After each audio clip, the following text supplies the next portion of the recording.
ॐ नमः भगवते वासुदेवाय।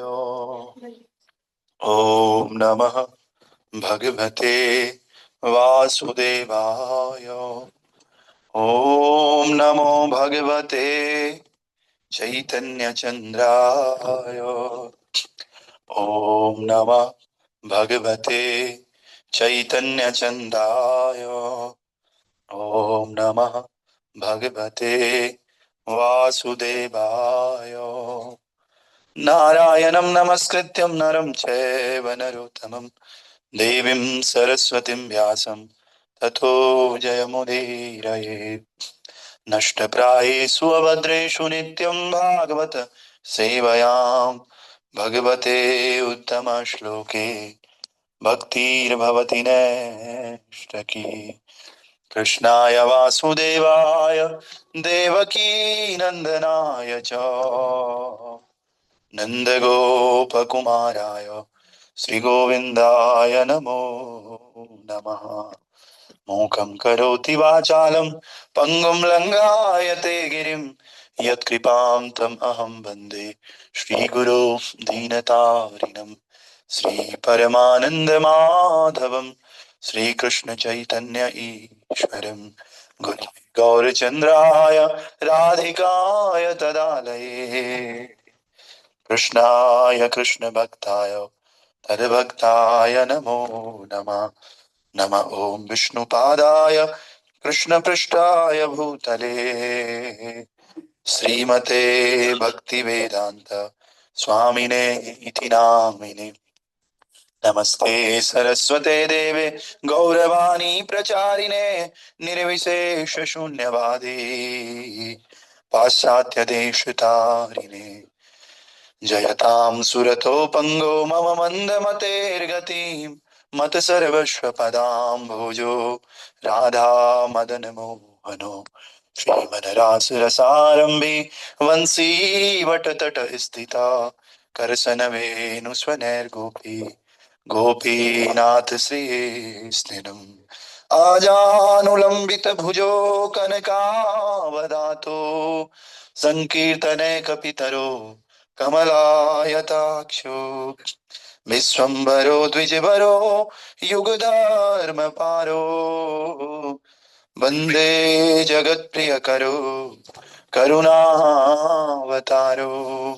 कृष्णवर्णं त्रिशा कृष्णं साङ्गोपाङ्गस्त्यपार्षदं यज्ञ संकीर्तनः प्राये यजन्ते सुमेधसा।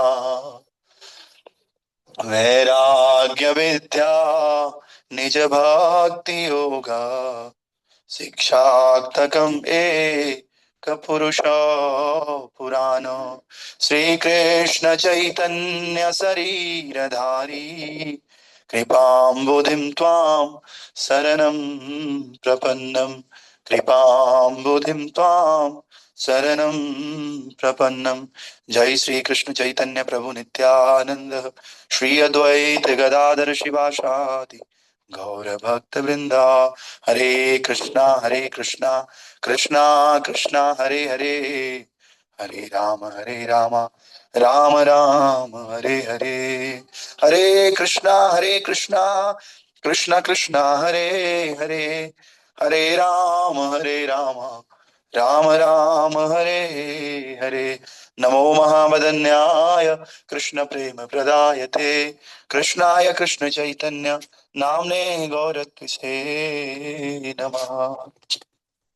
ग्रंथराज श्रीमद् भागवत महापुराण की श्रील प्रभुपाद गुरु महाराज की जय।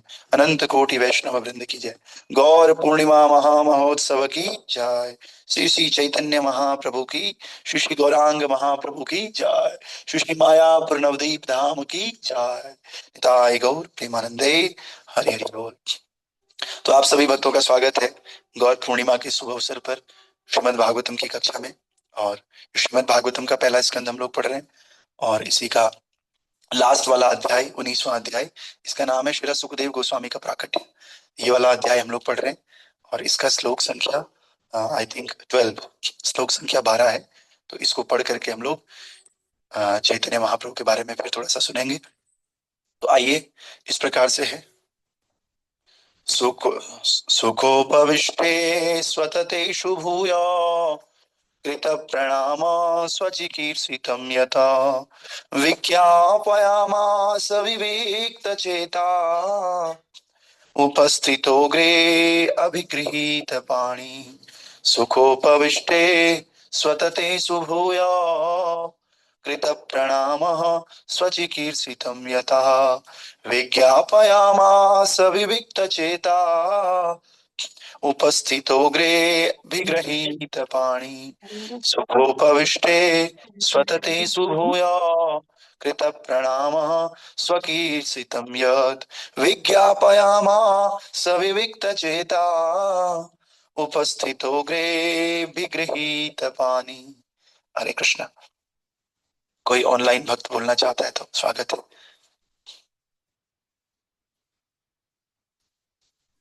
हरे कृष्णा प्रभु जी। यस प्रति। सुखोपविष्टश्वस्वस्थतेषु भूयः कृतः प्रणामः स्वकीर्तिस्थितं यत् विज्ञापयामास विभक्तचेता उपस्थितो गृहीत पाणिः। हरे कृष्ण। थैंक यू प्रभु जी। कोई और ऑनलाइन भक्त? ऑफलाइन तो कोई है नहीं, सब सेवाओं में है। कोई फ्लावर लेने गया है, कोई डिटीज को डेकोरेट कर रहा है। कोई ऑनलाइन भक्त और? अनुराग प्रभु, ठीक है, ओके। तो हमने देखा, कल आपको ध्यान होगा कि जो परीक्षित महाराज है, यस, हाँ यश प्रभु, तो माता जी ऊपर कर दीजिए। माता जी थोड़ा ऊपर कर दीजिए। सुखोपविष्टो वसतेषु भूयः कृतपान् सचितिष्ठै विचेता दर्शनो ओके। और कोई बात? तो हमने देखा परीक्षित महाराज आमरण अनशन पर बैठ के गंगा के किनारे, और इनको देख करके बहुत सारे ऋषि मुनि वहां पर आ गए, और जिनमें से बड़े बड़े मेधावी अमलात्मा विमलात्मा, वो सब लोग तीर्थ यात्रा के बहाने आ गए। प्रभुपाद बता रहे हैं कि वास्तव में वो परीक्षित महाराज को मिलने आ रहे थे, लेकिन उन्होंने बहाना किया कि हम लोग तीर्थ यात्रा करेंगे, गंगा स्नान करेंगे, लेकिन उनका मुख्य उद्देश्य था परीक्षित महाराज को मिलना। और निश्चय ही फिर सूता गोस्वामी इन सबके नाम बताते हैं। क्या क्या नाम थे इनके? अत्रि ऋषि, च्यवन ऋषि, शारद्वान, अरिष्टनेमि, भृगु, वशिष्ठ, पराशर, विश्वामित्र, अंगिरा, इवन परशुराम, उतत्य, इंद्रपत्त, भारद्वाज, गौतम, मेधातिथि, देवल, कुंभयोनि, कवश, द्वैपायन, और इवन महापुरुष महामुनि नारद, देवर्षि नारद भी वहां पर आ गए परीक्षित महाराज के साथ। तो इतने सारे ऋषि वहां पर आ गए। और फिर हमने ये भी देखा था कि इन ऋषियों के अलावा वहां बड़े बड़े राजा भी पहुंचे हुए थे, और जब वे सम्राट से मिलने के लिए एकत्र हुए तो महाराज परीक्षित ने क्या किया? सबका शीश झुका करके प्रणाम करते हुए सबका स्वागत किया। तो हमने देखा कई बार प्रणाम करने का तरीका, स्वागत करने के तरीके अलग अलग होते हैं। कई बार स्वागत हम बोल के करते हैं कि आइए बैठिए, आपका स्वागत है। कई बार हम बोल नहीं सकते, हम जप कर रहे हैं या किसी पूजा पाठ में बैठे हुए हैं, तो उस समय किसी को अगर हम शीश झुका करके प्रणाम करते हैं तो प्रणाम करना भी स्वागत होता है। तो परीक्षित महाराज पूरी तरह से भगवान में ध्यान लगाए हुए थे, and he was searching the best way in the last stage of his life. अपने जीवन के अंतिम दिनों में क्या बेस्ट वे हो सकता है लाइफ को जीने का, वो ढूंढना चाह रहे थे। तो भगवान पे ध्यान लगा हुआ था, तो सबको शीश झुका करके प्रणाम करके सबका स्वागत कर रहे थे। तो आज का जो श्लोक है इस प्रकार से है। जब समस्त ऋषियों तथा अन्य मनुष्यों ने सुख पूर्वक आसन ग्रहण कर लिया तो उनके समक्ष हाथ जोड़कर खड़े हुए राजा ने आमरण व्रत करने का अपना संकल्प बताया। तो जैसे ही सब लोग बैठ गए तो राजा ने हाथ जोड़ा, हाथ जोड़कर सबके सामने घोषणा कर दी कि मैं आज से लेकर के और जब तक हमारी मौत है, जब तक हमारी भगवत धाम जाने की मृत्यु जब होगी, तब तक मैं कुछ न खाऊंगा न पीऊंगा, अन्न जल ग्रहण नहीं करूंगा। बस आप लोगों में से जो भी बेस्ट सॉल्यूशन देगा मैं वो करूंगा। हम लोगों को पता चल जाए तो हम लोग सोचेंगे अरे खा पी ले यार, कैंसर हो गया है, अब इसके पास 2-3 साल है, खूब खाओ खूब पियो, जब तक तुम्हारे पास समय है खूब खेलो। लेकिन परीक्षित महाराज ने कहा I can not waste even a second, because मेरे पास 7 ही दिन है, और 7 दिन में मैं केवल वो रास्ता अपनाना चाहता हूँ जहां से मैं इस भौतिक देह को छोड़ करके और आध्यात्मिक देह प्राप्त कर सकूं और भगवान के धाम जा सकूं। तो प्रभुपाद जी इसको ऐसे समझा रहे हैं। तात्पर्य भाई अर्चनीय, वंदनीय, प्रातः स्मरणीय जगत गुरु श्री प्रभुपाद जी द्वारा। श्री प्रभुपाद की जय। प्रभुपाद कह रहे हैं यद्यपि राजा ने पहले ही गंगा तट पर उपवास करने का निश्चय कर लिया था, किंतु वहां पर उपस्थित महापुरुषों का अभिमत जानने के लिए इन्होंने नियम पूर्वक अपना निर्णय व्यक्त किया। कोई भी निर्णय कितना भी महत्वपूर्ण क्यों ना हो, किसी ना किसी अधिकारी के द्वारा पुष्ट होना चाहिए। कई बार हम बोलते हैं कि प्रभु जी हम ये शुरू करना चाह रहे हैं, अपने मन से ही कर लेते हैं। किसी ना किसी भक्त को पूछ करके, सीनियर भक्त को पूछ करके उनका राय लेना चाहिए। वो भक्त अगर अच्छा होगा कभी मना नहीं करेगा वो कि आप ऐसा क्यों कर रहे हो, लेकिन उस भक्त की रजामंदी होगी तो आपका जो निर्णय आपने लिया उसको पुष्टि मिलेगी, वो और ताकत से आप उसको कर पाओगे।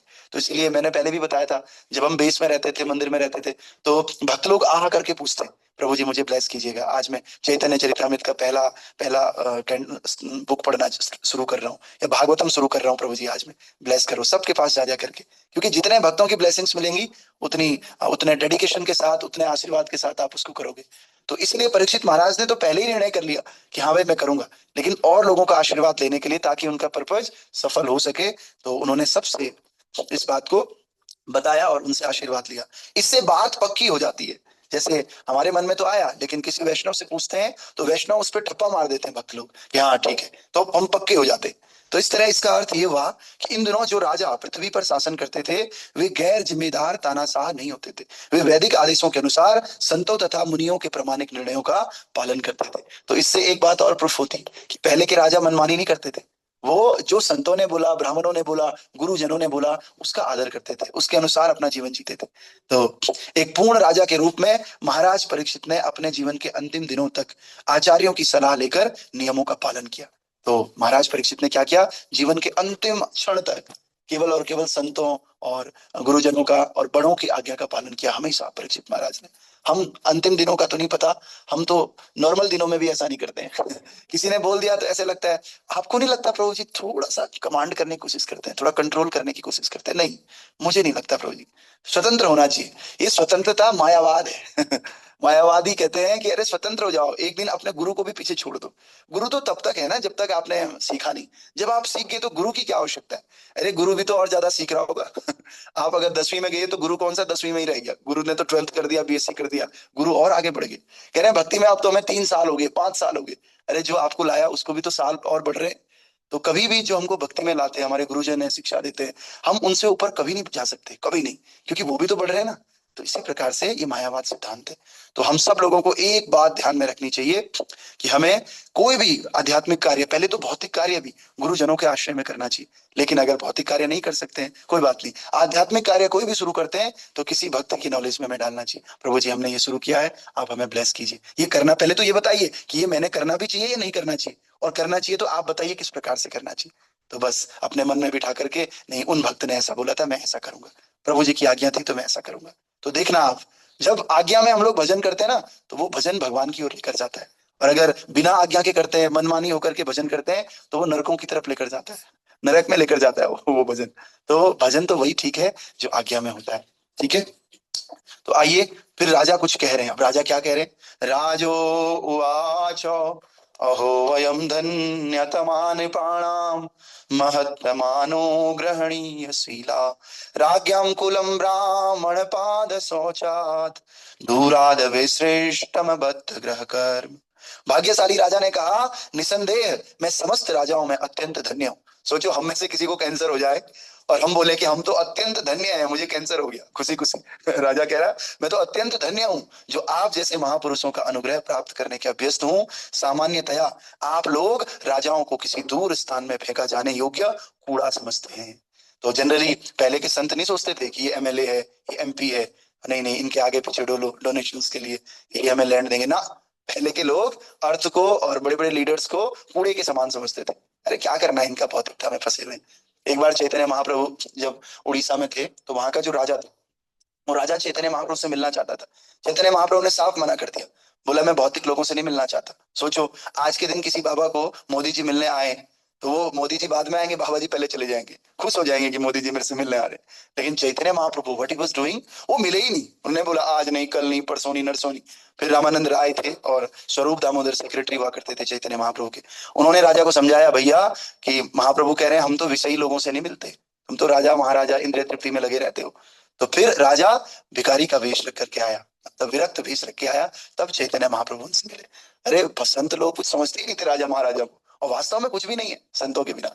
तो इसलिए ये परीक्षित महाराज कह रहे हैं कि मैं धन्य हूँ जिनको आप कूड़ा समझते हो, राजा महाराजाओं को, ऐसे को आप सब लोग मिलने आ रखे हो एक साथ।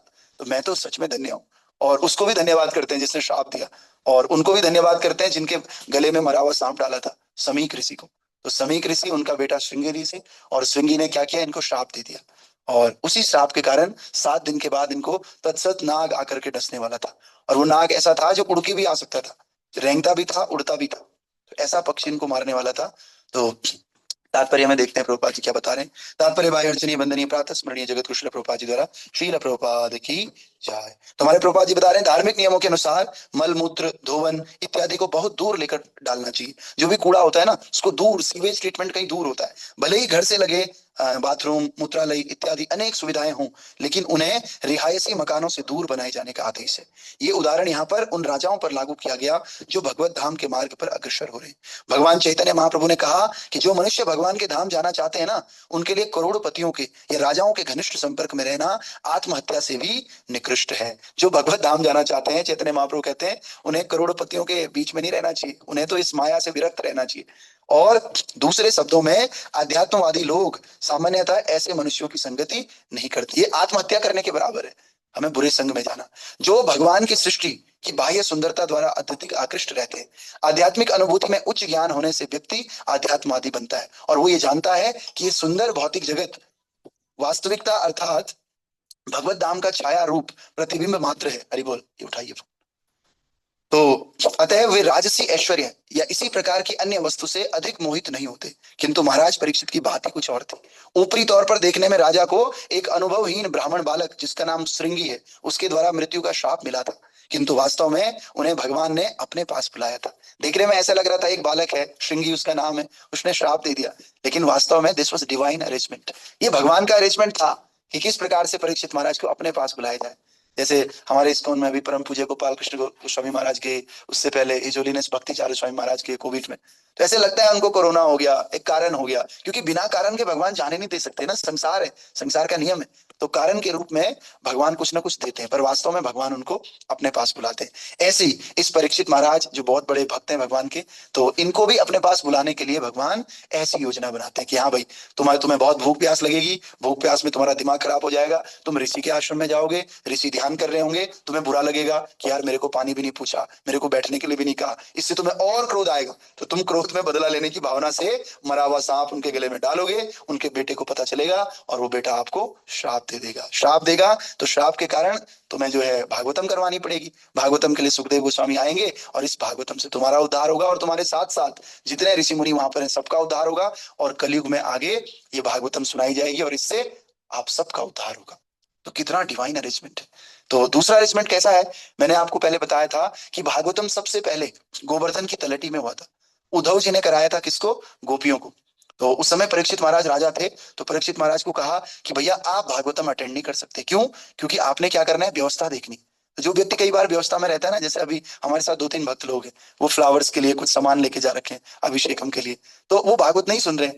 तो ऐसे ही परीक्षित महाराज भी क्या थे, एडमिनिस्ट्रेटिव डिपार्टमेंट उन्होंने संभाला था कि जो भी शत्रु आएंगे या नेगेटिव लोग आएंगे उनसे मैं रक्षा करूंगा इस भागवतम की और भक्तों की। तो इसलिए वो उस अरेंजमेंट में लगे थे। लेकिन परीक्षित महाराज ने कहा फिर मैं कथा कैसे सुनूंगा। तो फिर उन्होंने कहा उस समय उद्धव जी ने, तुम चिंता मत करो, आगे जाकर के जो हमारा ये शुक्रताल है, शुक्रताल में स्वयं सुखदेव गोस्वामी जो कि व्यास देव के पुत्र हैं, वो आपको कथा सुनाएंगे, इसलिए आप निश्चिंत होकर के अभी एडमिनिस्ट्रेशन संभालो। तो उसी को पूरा तो करना था, पूरा करने के लिए भगवान व्यवस्था बनाते। तो ऐसी व्यवस्था भगवान ने बनाई कि परीक्षित महाराज के लिए ये कथा की गई, और इन परीक्षित महाराज से जो है और लोगों को भी मौका मिला, और आज हमको भी मौका मिल रहा है। तो इस प्रकार से महाराज परीक्षित के आमरण व्रत का समाचार पाकर जितने भी स्पिरिचुअलिस्ट थे, महर्षि थे, योगी थे, सारे वहां पर एकत्रित हो गए। वे उनका दर्शन पाने के लिए उत्सुक थे, क्योंकि भगवत धाम वापस जा रहे थे। महाराज परीक्षित भी इस बात को समझते थे कि वहां पर जितने भी ऋषि एकत्र हुए हैं, वे उनके पूर्वज पांडवों की भगवत भक्ति के कारण उन पर अत्यंत कृपालु थे। तो इसमें देखो, हमारे पूर्वजों का भी बड़ा कृपा होता है। हमारे पूर्वजों में से अगर कोई ऐसा है ना जो भगवत भक्ति है, तो उनकी कृपा से भी कई बार हमें भक्ति मिलती है। तो पांडव लोग भगवान के भक्त थे, तो इनकी कृपा के कारण परीक्षित महाराज भी भक्त थे। इसलिए हम अगर भक्त बनते हैं, अपने बच्चों को कल्चर सिखाते हैं, तो हमारे बच्चे भी भक्त बनते हैं।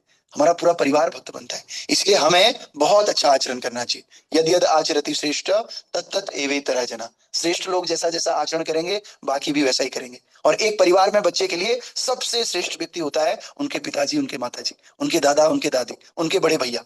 जब ये सारे लोग भक्ति का आचरण कर रहे होंगे तो बच्चा भी भक्ति सीखेगा। लेकिन ये लोग भक्ति का आचरण नहीं कर रहे होंगे तो व्यक्ति भी नहीं सीखेगा। टीचर और आध्यात्मिक गुरु ये तो बात की बात है। सबसे पहले गुरु तो माता पिता और परिवार ही जन है। तो इसलिए हम सबको अपने परिवार में भक्ति का माहौल क्रिएट करना चाहिए। और परीक्षित महाराज अपने जीवन की अंतिम अवस्था में समस्त मुनियों को वहां उपस्थित पाकर बहुत ही कृतज्ञता का अनुभव कर रहे थे, बहुत ग्रेटफुल हो रहे थे कि आप सब लोग हमारे घर आए, बहुत अच्छा लगा। और उन्होंने ऐसा अनुभव किया कि वो सब उनके पूर्वजों तथा पितामह के प्रताप के कारण हुआ। तो अतः उन्हें गर्व हुआ कि ऐसे महान भक्तों के वंशज हैं। भगवान के भक्तों का ऐसा गर्व भौतिक समृद्धि से उत्पन्न दर्प के तुल्य नहीं होता। इसमें तो प्रथम तो वास्तविकता है और दूसरा झूठ तथा व्यर्थ है। तो इसमें जो है देखो कितनी बड़ी महान महिमा है। किसी के ऊपर मौत मंडरा रही है, 7 दिन के अंदर उसने मर जाना है, लेकिन वो ग्रेटफुल फील कर रहा है। तो ये भक्तों केवल भक्ति का प्रभाव है। केवल भक्ति और भगवान की कथा और भगवान की सेवा ऐसा विषय वस्तु है ना, इससे आप मृत्यु से भी डर आपका चले जाता है। इसलिए भक्त के अंदर 3 चीजें होती है भक्तों। एक होती है सबसे पहले दया। जिसके अंदर दया नहीं है ना वो भक्त नहीं है। दूसरा होता है भक्त के अंदर टॉलरेंस, सहनशीलता होती है। ऐसे नहीं किसी ने कुछ बोल दिया बस भड़क गए पूरा दिन। जैसे कल ट्रैफिक में एक व्यक्ति एकदम शराब पी रखी है और लाल दाढ़ी रखी हुई और गाली दे रहा है, हटाओ यहाँ से। वो कह रहा है भैया मुझे इधर जाना है। वो कह रहा है नहीं इधर ही जा अभी तू, लेकिन तूने ट्रैफिक हॉर्न बजा रहा है। साफ पता चल रहा है भक्त के थोड़े भी टॉलरेंस नहीं है। तो तीसरी चीज क्या है भक्त के अंदर? निर्भरता, भगवान पे पूरी निर्भरता, अभयता। जब हमारे भगवान पे निर्भरता होगी ना तो आप डरोगे क्या? तो डर नहीं होता है भक्त के अंदर। एक तो दया होती है, दूसरा सहनशीलता होती है और तीसरा डर नहीं होता है। डर क्यों होगा? उसको पता है कि भगवान मेरे साथ हैं, क्या होगा क्या होगा, ज्यादा ज्यादा मारोगे ना, क्या करोगे। और एक डर किसी और को भी नहीं होता है। 2 तरह के डर है। एक है जो इग्नोरेंस में होता है ना, दिन भर सोया रहता है और एकदम इस तरह का है नेगेटिविटी वाला, उसको भी कई बार डर नहीं हो, क्या करोगे मार लोगे, वो वाला डर नहीं वो तो वो थोड़ा सा रेस्केल है इसलिए डर नहीं लग रहा है उसको। एक डर होता है जिसका भगवान पे डिपेंडेंसी है कि ठाकुर जी सब करेंगे, क्या होगा, जैसा भगवान चलाएंगे मैं तो वैसा रहूंगा। तो इस तरह का डर भक्तों को नहीं होता है। भक्त कैसे होते हैं? अभय होते हैं, क्योंकि वो अभय चरणा रविंद्र शिला प्रभुपाद के अंडर में होते हैं इसलिए। तो आइए हम सबको एक बात आज यहाँ से सीखनी है कि हमको भक्ति करनी है। बस धीरे धीरे अपने अंदर दया बढ़ानी है, टॉलरेंस सहन शक्ति बढ़ानी है और धीरे धीरे तीसरी चीज डर हमारे अंदर नहीं होना चाहिए। और ये तीनों चीज कहाँ से मिलती है? परीक्षित महाराज से मिलती है। परीक्षित महाराज से सीखने को मिलती है। सबसे पहले दया है, तभी तो बताओ उनको कुछ नहीं बोला, श्राप दिया लड़के ने। अभी का कोई होता तो ये उसको मार देता, मुझे श्राप देगा तू आ जाओ, तेरा श्राप तो बाद में काम करेगा, पहले मैं तुझे दंड देता हूँ क्योंकि राजा है। तो दूसरा आपने शुरू में देखा होगा कि जब कलयुग आया इनके सामने हाथ जोड़ने लग गया तो परीक्षित महाराज ने उस कलयुग को माफ कर दिया और हंसते हुए उनसे बात की। बहुत दया का भाव परीक्षित महाराज ने दिखाया। तो दया है परीक्षित महाराज के अंदर। सहनशीलता है कि नहीं? सहनशीलता कैसे पता चलती है? 7 दिन वो खाएंगे नहीं, पिएंगे नहीं, भूखे रहेंगे, प्यासे रहेंगे, ये सहनशीलता ही तो है। आइए प्रभु जी, हरे कृष्ण। तो ये सहनशीलता ही है वास्तव में। तो तीसरी चीज क्या है? डर। क्या इनके अंदर डर है क्या? डर में आदमी ग्रेटफुल थोड़ी होता है। ये थोड़ी बोलता है कि मैं तो धन्य धन्य हो गया बोलता है कैसे? नहीं बोलता है। तो डर नहीं है इनके अंदर, तीनों चीजें। तो ये वास्तव में भगवान के शुद्ध भक्त है। थोड़ा थोड़ा हम लोगों के अंदर भी है ये, लेकिन तीनों चीजें की जो परसेंटेज है ना वो भी काफी कम है हमारे अंदर। बस इन तीनों चीजों की परसेंटेज हमें 100% लेकर आना है इसको, तब हम शुद्ध भक्त कहलाएंगे। ठीक है। तो चंद्रा श्री भागवत महापुराण की, दीपक शर्मा प्रभु की